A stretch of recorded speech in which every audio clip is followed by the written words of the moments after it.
Today, we are going through some of my very first videos that I created as a filmmaker. So hopefully you guys don't have to go through the same mistakes that I did. We're gonna start with videos that I shot and edited from over 4 years ago, all the way up from videos that I'm making today.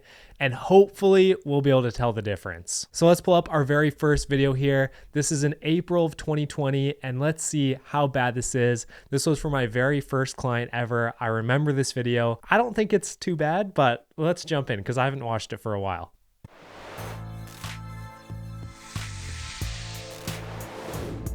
All right, we got a little bit of sound design there.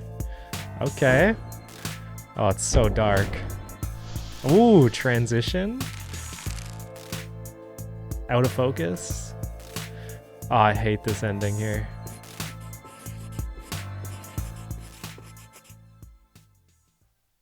I still like that video. There was a lot of planning that went into it. Like each shot, you can kind of see it was a planned transition. And I think that even though this was one of my very first videos, that's still something that I was very proud of, that I took the time to think of every possible shot that we could do with these horses and the different movements and which way the saddle moved and all that sort of stuff.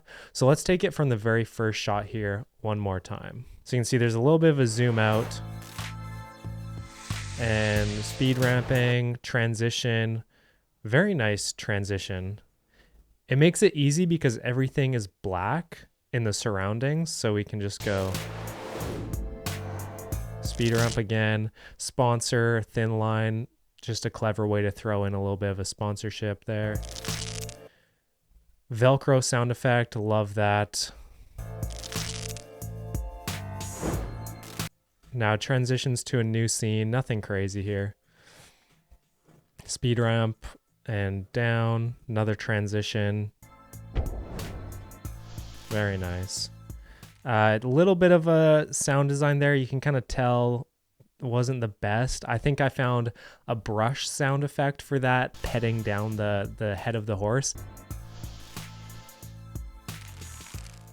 I think the main thing about this early video is that it wasn't super sharp in focus, and I didn't know, like, the white balance isn't quite right. The black levels they're not horrible, but they're pretty crushed. Overall, I think this is a pretty good first video. The editing, I really focused on my first time ever sound designing. You can hear that throughout, using whoosh sound effects, all that stuff. And this is back when I was using Premiere Pro, so I didn't really color grade this at all, just some very minor adjustments. The main thing that I really don't like is the out of focus shots, and then this ending shot here when he goes to pick up his hat. The background is just absolutely brutal. I don't think we had any additional lights like at all to help us. We just used what was in the room. And if we play this back, the hand comes in to reach it. And what I wanted to do is I wanted the hand to come in and reach it and freeze frame, but I didn't know how to do that. So instead I speed ramped it to 1 frame per second. And if you watch really closely on the hand, you can see it still moving 1 frame at a time. And I think that's really amateur, which I was. Our next video is from the spring of 2020 as well, a couple months after. And this is when I started to learn some of the camera settings. I was filming with a Canon 90D. The lens was a 24-70, and let's take a look.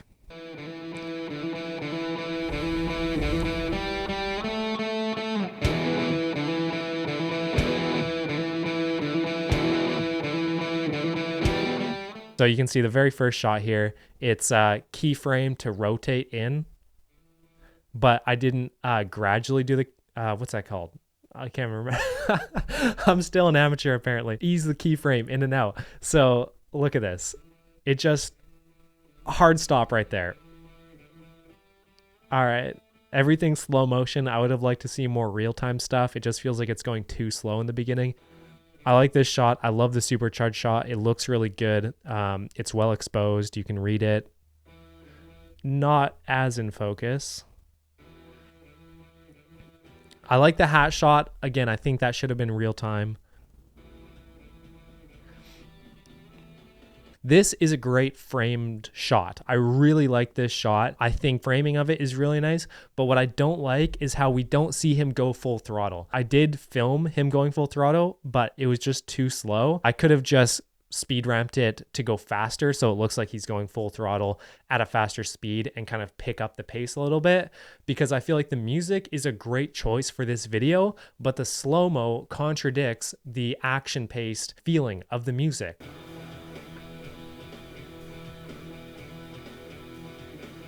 Oh, I just noticed camera bag right there in the bottom right-hand corner. Whoops. You can hear I did a sword sound effect, like the sing, and just for the sparkle of the sunlight coming off the dash, it almost works. I use that type of sound effect a lot for sparkling things, but I just know how to layer sound effects a little bit better now and hide it, so it doesn't sound great. It's pretty obvious if we turn up the volume.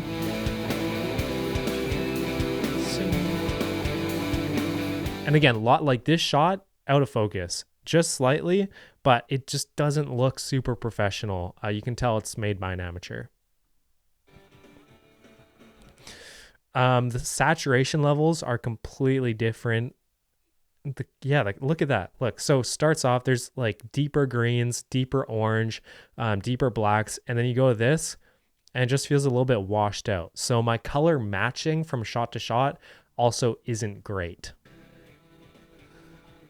That one, I was laughing at this the original time I watched through the video, but this one water droplet sound effect is so funny.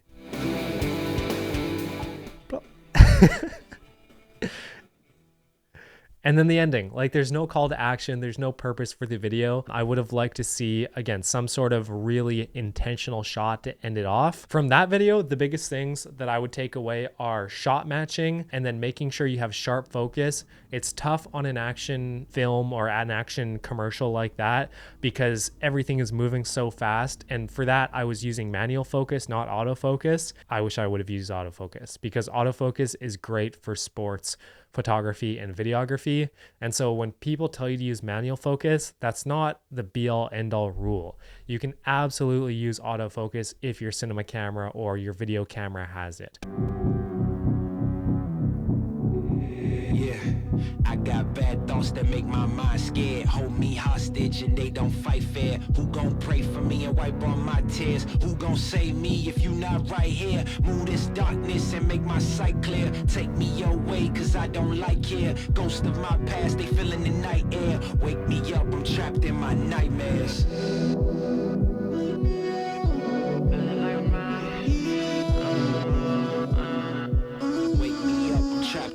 All right, let's stop it there because this video goes on for another 20 seconds and there's not enough shots to continue this video. Truly, I was trying to stretch it out to a minute long because I thought all videos had to be either 30 seconds, 45 seconds, or a minute long. I always thought it had to land on some sort of mark. If there's enough shots for 15 seconds, then make a 15-second edit. If there's enough shots for a minute, then make a minute. And that's something that you have to decide beforehand when you're working with a client and just knowing what story you're trying to tell, how interesting, like how many different shots you need to fit the story. I think now if I were to edit this video, the video would probably be about 15 seconds, maybe 20 seconds, but there's just not enough footage in here. I reuse so many shots over and over again. There's not enough footage in here to make a full 1-minute video. Let's start the video from about 23 seconds in and watch it from here.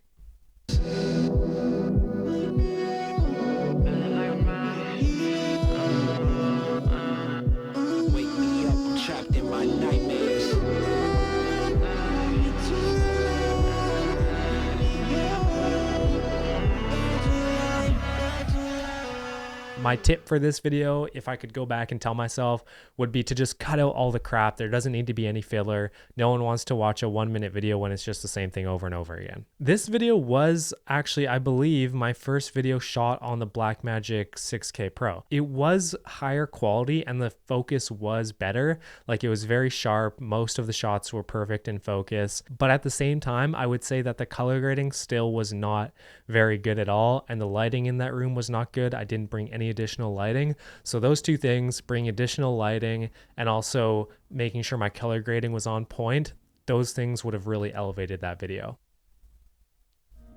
One day your life will flash before your eyes. Make sure it's worth watching.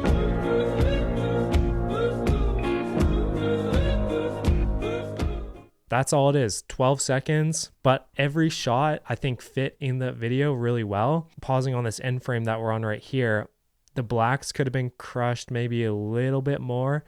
I was definitely scared to give contrast to my image. Comparing this image to the last one is a bit more washed out. I love that first shot so much. Now, I wish that we didn't have things going on so much in the background. I wish this could have been a cleaner shot. You can see right here where I'm at with my mouse, there's someone's hat there, which I think kind of takes away from the shot and the presence of this gentleman here. But other than that, it's a really nice shot, and you can tell the color grading, the exposure levels, everything is just getting better. Love this shot here. Love this shot of him trotting past the camera here. Look at that. So nice. I love the grain in this image. I love the halation. I love the highlight roll off. I think once you learn how to use a really nice cinema camera that creates a nice image, the capabilities are pretty much endless. You can use that till the end of your filmmaking days.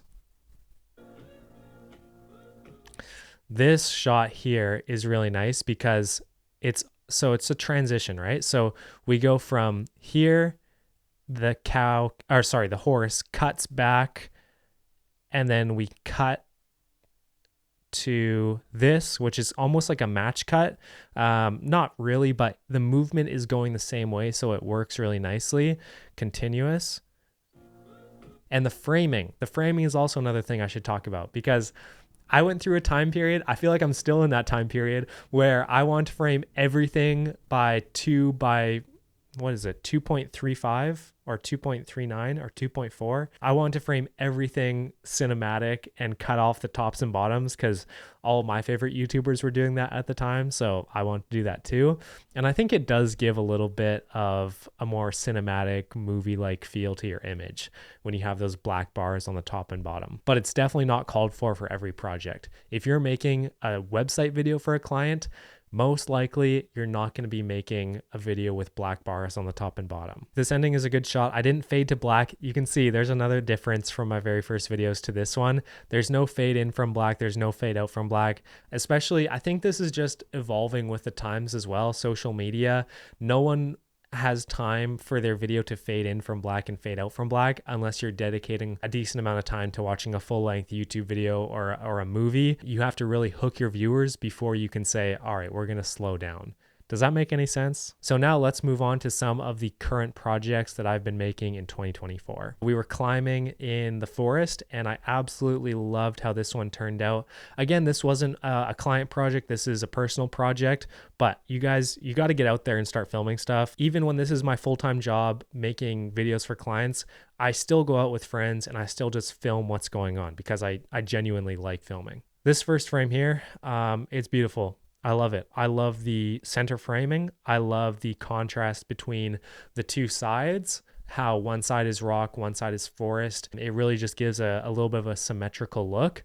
And I also love how if this was a true video for a company, we would have that logo, the black diamond logo, right front and center right away in the video. Nice title comes up. Just chill, slow and chill.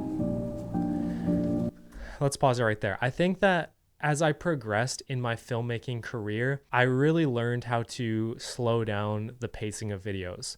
I always edited my very first videos with either high energy or super epic cinematic music because that's how I felt like my videos could be exciting. There's so many different styles of videos that you can make, and if you make it right, it's good.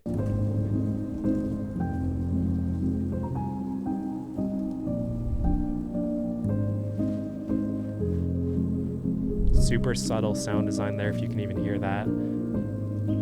Again, let's move back here.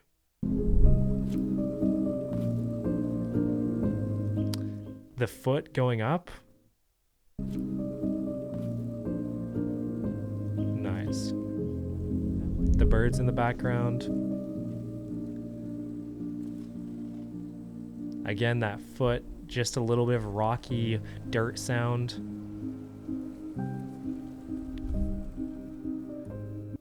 The clap sound, that one I'm proud of. Trying to find some third-party sound from Artlist or Audio where you're trying to match some chalk being clapped off, that's really difficult. And so when you can make it sound really natural, that makes me really happy. This is actually the first video that we're looking at that's filmed on the Sony FX6. So you can also not only see my videos progression, but you can also see the camera progression as I started with a Canon 90D and now I'm working with the Sony FX6.